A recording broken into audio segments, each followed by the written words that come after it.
शत्रु का सामना करो, परमेश्वर का जलाल दिखाई देगा। प्रेज द लॉर्ड, जय मसीह के। एक बार फिर परमेश्वर का धन्यवाद करता हूँ। परमेश्वर का वचन आप के मध्य लेकर आया हूँ और मैं विश्वास करता हूँ कि आज के वचन को अगर आप सुनेंगे तो हम इस बात के लिए विश्वास के साथ बोलना चाहते हैं कि आप अपने शत्रु के ऊपर विजय हो सकेंगे, जयवंत हो सकेंगे और परमेश्वर का जलाल देखने वाले हो सकेंगे। आज दुनिया में हम देखते हैं कि आज किस तरीके से दुनिया में हर किसी के सामने कोई न कोई समस्या का शत्रु बनकर खड़ा है, चाहे वो प्रॉब्लम को हो, दिक्कत हो, परेशानी का हो, चाहे डिप्रेशन को हो।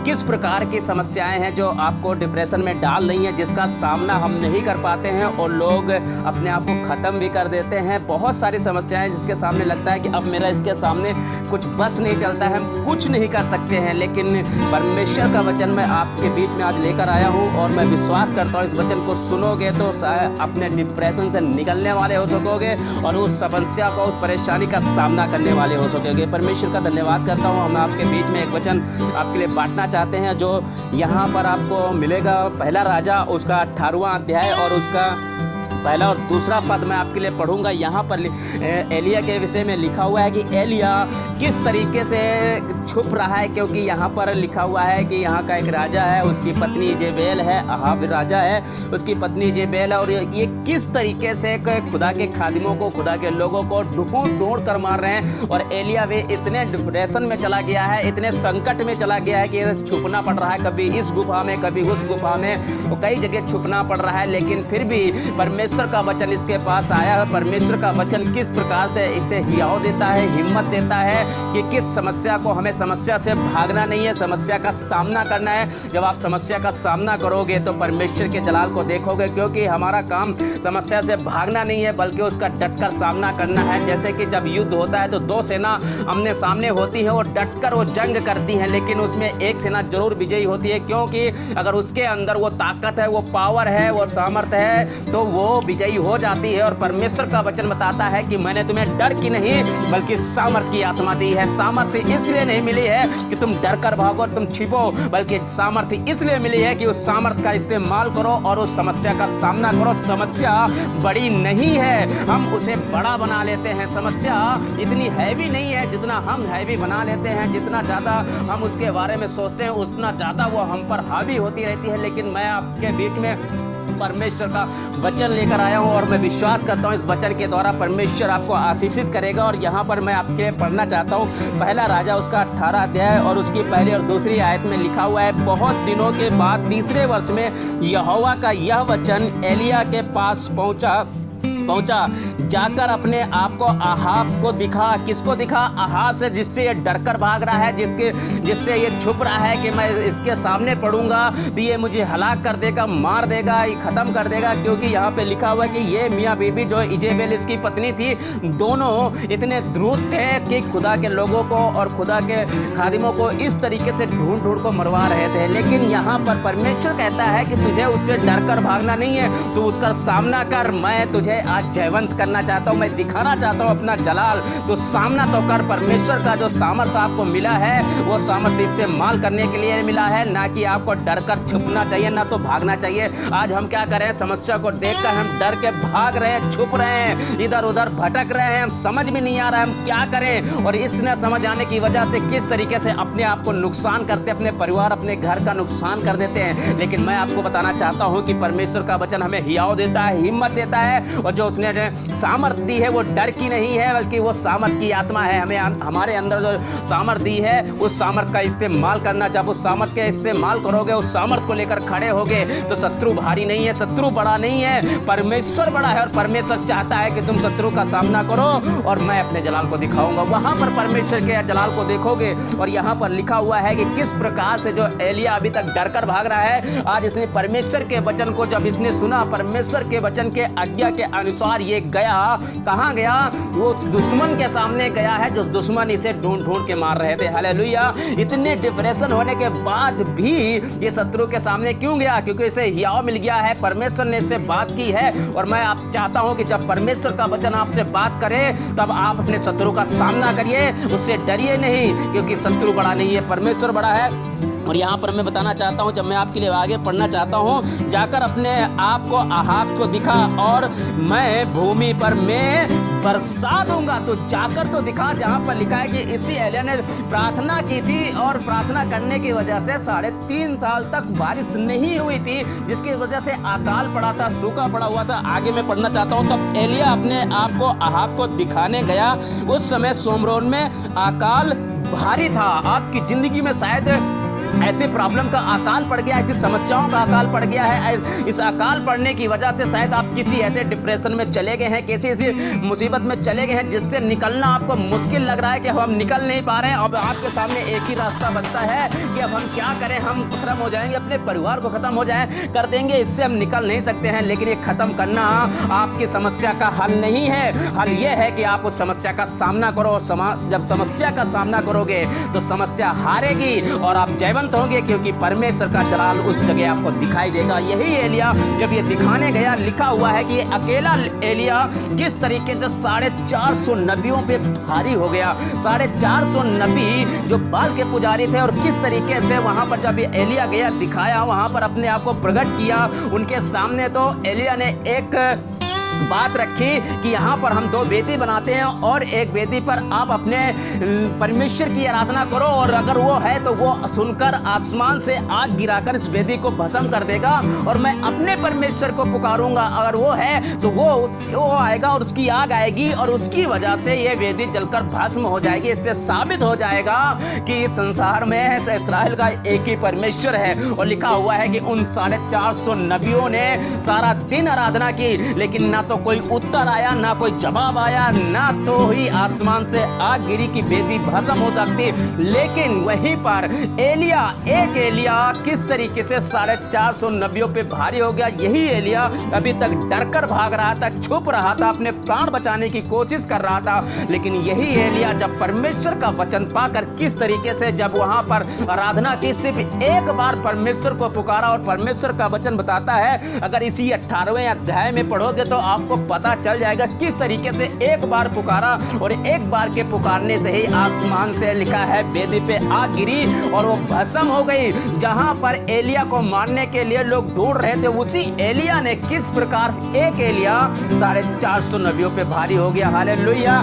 किस प्रकार से आप अपनी मुसीबत पे भारी हो सकते हो, किस प्रकार अपनी समस्या पे भारी हो सकते हो, क्योंकि समस्या को जितना भारी अपने जीवन में बनाओगे वो आप पर भारी होती जाएगी, लेकिन समस्या को अगर छोटी देखोगे तो वो समस्या खत्म होती जाएगी। हालेलुया। धन्यवाद करता हूं परमेश्वर का। और यहाँ लिखा हुआ है कि उन 450 नबियों को अकेले एलिया ने किस तरह घात कर दिया। हालेलुया। परमेश्वर आपके द्वारा आपके विरोधी को, आपके शत्रु को, आपके जीवन में जो खड़ा हुआ है, आपके जीवन में आपका विरोधी जो खड़ा है, आपके जीवन में जो आपको शत्रु खड़ा है, चाहे वो किसी प्रकार के समस्या को लेकर, चाहे किसी प्रकार की प्रॉब्लम को लेकर, चाहे किसी प्रकार का डिप्रेशन को लेकर, परमेश्वर कहता है कि तो उसका सामना कर और वहां पर परमेश्वर के जलाल को देख। हालेलुया। परमेश्वर वहां पे अपना जलाल दिखाई देगा। परमेश्वर का वचन हम एक जगह और आपको लेकर चलना चाहते हैं, और किस तरीके से यहाँ पे लिखा हुआ है कि किस प्रकार से एक परमेश्वर का दास और परमेश्वर का बेटा, परमेश्वर का जो चुना हुआ खादिम है, जिससे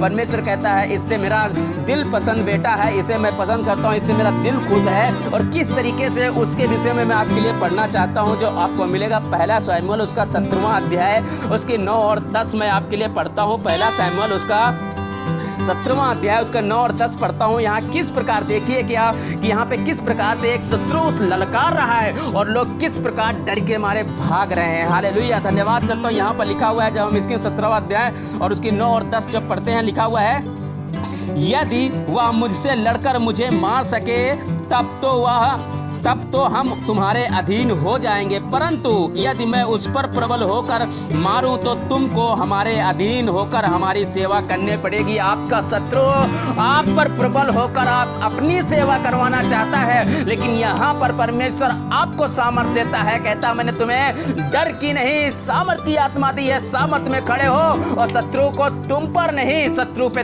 तुम्हारा अधिकार होना चाहिए। हालेलुया। शत्रु पे तुम्हारा कब्जा होना चाहिए। और यहाँ पर लिखा हुआ है, जब हम इसकी 10वीं आयत में पढ़ते हैं तो लिखा हुआ है, फिर वह फलिस्ती बोला, मैं आज के दिन इस्राएली पातियों को ललकारता हूँ, किसी पुरुष को मेरे पास भेजो कि हम एक दूसरे से लड़ें। हालेलुया। कहता है किसी एक पुरुष को भेजो, एक से लड़ने की बात कर रहा है और किस प्रकार से ललकार रहा है, यहाँ पे ललकार के कह रहा है। और यहाँ पर आमने सामने दो सेना खड़ी हैं, बड़े वीर योद्धाएं खड़े हुए हैं और यहाँ तक कि दाऊद के बड़े भाई जो योद्धा में निपुण है वो लोग खड़े हैं। और जब ये ललकार रहा है, कई बार हमारे और आपके जीवन में लगता है, हम समझते तो हैं हम बहुत बड़े योद्धा हैं, बहुत बड़े हमारे अंदर ताकत है, बहुत बड़ा हमारा रुतबा है, लेकिन छोटी सी भी एक समस्या आती है तो समस्या को देखकर हम भागने लगते हैं। कभी इधर इसके घर, कभी उसके घर, कभी इस हॉस्पिटल, कभी उस हॉस्पिटल, कभी यहाँ, कभी वहाँ, कभी पता नहीं किधर हम भागने लगते हैं। लेकिन क्या कभी आपने परमेश्वर की उपस्थिति में कभी उस समस्या का सामना किया है? और यहाँ पर लिखा हुआ है, जब हम 26वीं आयत को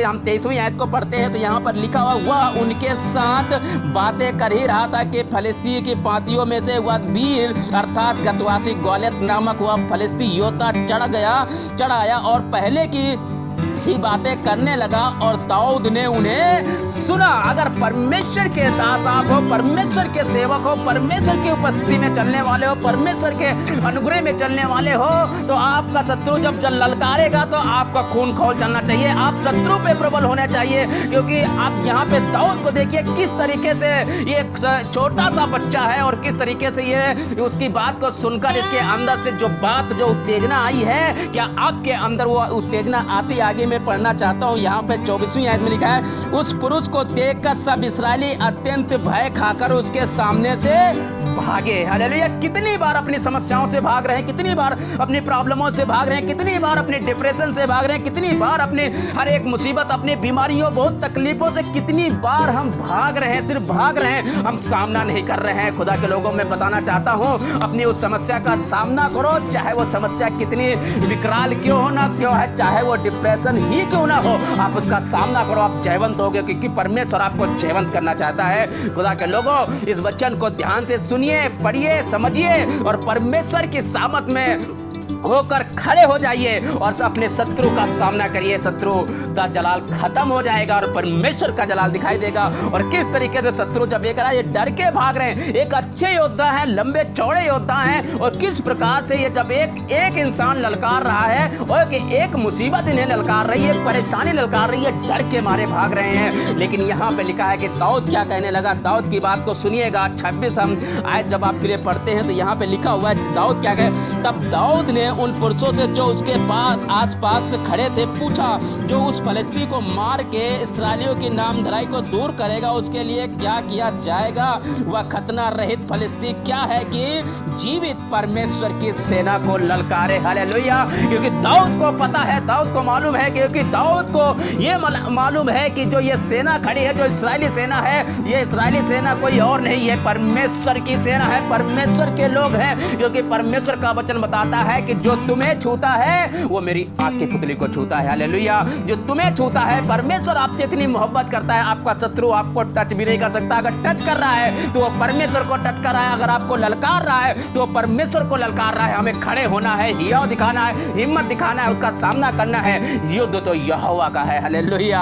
आप क्यों नहीं खड़े होते, क्यों भाग रहे हैं अपने इन प्रॉब्लमों को देखकर, क्यों भाग रहे हैं अपनी मुसीबतों को देखकर, क्यों डिप्रेशन में जा रहे हैं? आपको परमेश्वर आज बचाना चाहता है, परमेश्वर अपने वचन के द्वारा आपको भरना चाहता है। और यहाँ पर लिखा हुआ है किस प्रकार ये क्या कह रहा है, कोई और बात नहीं बोल रहा है, या किस प्रकार से बात बोल रहा है और किस तरीके से ये परमेश्वर के वचन को बांट रहा है। कह रहा है कि देखो किस प्रकार से परमेश्वर का वचन इसके जीवन में काम कर रहा है और किस प्रकार से परमेश्वर के वचन को लेकर ये खड़ा हो रहा है। एक तरफ से दाऊद किस तरीके से बातें कर रहा है और कह रहा है, तब दाऊद ने उन पुरुषों से जो उसके पास खड़े थे पूछा, जो उस फलिस्ती को मार के इस्राएलियों को नामधराई दूर करेगा। वो फलिस्ती को मारने की बात कर रहा है। ध्यान से सुनिएगा, जिस फलिस्ती जो ललकार रहा है, जो ग्वालियत ललकार रहा है, जिसको देखकर उसकी आवाज को सुनकर लोग डर के मारे भाग रहे हैं, कांप रहे हैं, अपनी छावनी में जा रहे हैं, अपने स्थानों में भाग रहे हैं, वापस हो रहे हैं और उसी को मारने की बात कर रहा है एक छोटा लड़का। और जब हम आगे पढ़ते हैं, इसके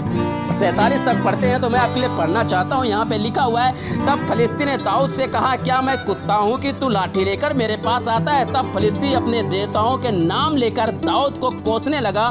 फिर फलिस्ती ने दाऊद से कहा, मेरे पास हाँ, मैं तेरा मांस आकाश के पक्षियों और पशुओं को दे दूंगा। दाऊद ने फलिस्ती से कहा। देखिए दाऊद का हियाव देखिए, हिम्मत देखिए, किस प्रकार फलिस्ती ललकार रहा। एक छोटा बच्चा है, वो किस प्रकार ललकार रहा है। दाऊद ने फलिस्ती से कहा, तू तो तलवार और भाला और सांग लिए हुए मेरे पास आता है, परंतु मैं सेनाओं के यहोवा के नाम से तेरे पास आता हूँ, जो इस्राएली सेना का परमेश्वर, और उसी को तूने ललकारा है। किसे ललकारा है? जब शत्रु आपके सामने खड़ा होकर आपको ललकार रहा है तो आपको नहीं, परमेश्वर को ललकार रहा है। जब शत्रु आपके सामने आपको डिप्रेशन में लेके जा रहा है तो आपको नहीं, परमेश्वर को लेकर जा रहा है, क्योंकि परमेश्वर का युद्ध है और परमेश्वर आपके साथ खड़ा हुआ है। परमेश्वर की सेना है हम, परमेश्वर के राज के अधिकारी हैं हम, और परमेश्वर का वचन बताता है कि जो तुम्हें छूता है वो मेरी आँख की पुतली को छूता है, मेरी आँख की पुतली को छूता है। ध्यान रखिए, वचन को सुनिएगा। और आगे क्या कहता है दाऊद, क्या कहता है? आज के दिन यहोवा तुझको मेरे हाथ में कर देगा और मैं तुझको मारूंगा और तेरे सिर के धड़ से अलग करूंगा, और मैं आज के दिन फलिस्ती सेना के 100 आकाश के पक्षियों और पृथ्वी के जीव जंतुओं को दे दूंगा। तब समस्त पृथ्वी के लोग जान लेंगे कि इस्राएल में एक परमेश्वर है, और यह समस्त मंडली जान लेगी कि यहोवा तलवार या भाले के द्वारा जयवंत नहीं करता, इसलिए कि संग्राम तो यहोवा का है और वही तुम्हें हमारे हाथ में कर देगा। हालेलुया। खड़े तो होइए परमेश्वर के नाम से। परमेश्वर का वचन किस तरीके से क्या दाऊद के अंदर जो ताकत, जो हिम्मत दिखाई दे रही, क्या वैसी हिम्मत हमारे अंदर? हम दावा तो बहुत करते हैं, बहुत ज्यादा दावे करते हैं कि हम बहुत अच्छी प्रार्थना करने वाले, बहुत अच्छी बाइबल पढ़ने वाले, बहुत अच्छे वचन के ज्ञाता हैं, बहुत चीजें करने वाले हैं, बहुत अच्छे, हम बहुत अच्छा काम करने वाले, बहुत चीजों को हम दावा तो करते हैं, लेकिन जब समस्या आ जाती है तो समस्या को देखकर अब भागते क्यों हो? परमेश्वर का वचन हमें बताता है उसका सामना करो। दाऊद, जो छोटा बच्चा, उसके मुंह से लाली झलक रही है, अभी छोटा बच्चा है, वो सामना कर रहा है ग्वालियत, जिस ग्वालियत को देखकर, उसकी आवाज को सुनकर सेना की सेना डर के मारे पीछे भाग रही, छुप रही है। लेकिन दाऊद खड़ा हुआ और दाऊद ने वो काम कर दिखाया जो परमेश्वर चाहता था। इसीलिए परमेश्वर कहता है ये मेरा दिल पसंद बेटा है। हालेलुया। हमें परमेश्वर का दिल पसंद बेटा अगर बनना है तो अपनी समस्याओं का सामना करना है। हालेलुया। उसे डर कर नहीं भागना। और यहाँ पर लिखा है कि किस प्रकार से, अगर इसे आगे भी पढ़ोगे तो आपको मिल जाएगा किस प्रकार से परमेश्वर ने किस प्रकार से अपना जलाल दिखाया, और इसी दाऊद के थ्रू, दाऊद के द्वारा ग्वालियत का सर धड़ से अलग कर दिया। हालेलुया।